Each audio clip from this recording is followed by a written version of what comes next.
நம்ம வீடுங்களில் பெரியவங்க தொழும்போது சின்ன பசங்க விளையாடிக்கிட்டே அவங்களுக்கு குறுக்க ஓடுறத பார்த்துருப்போம். ஆனால் அது எவ்வளோ பெரிய தப்புன்னு பல பேருக்கு தெரியறதில்ல. அது ஏன் தப்பு, அதனால என்ன தண்டனை கிடைக்கும் அப்படிங்கிறத தெரிஞ்சுக்கணுமா? அப்போ இந்த வீடியோவை ஃபுல்லாக பாருங்கள்.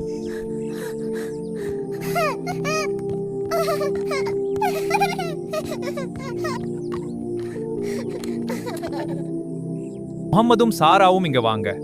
நபி ஸல்லல்லாஹு அலைஹிஸ்ஸலாம் அவர்கள் ஒருமுறை சொன்னாங்க, தொழுகிறவங்களுக்கு முன்னாடி குறுக்கே போறதுல இருக்கிற பாவம் மட்டும் ஒருத்தருக்கு தெரிஞ்சா அவர் 40 காலம் அங்கேயே அப்படியே சிலையாட்டம் நின்னுட்டு இருப்பாராம்.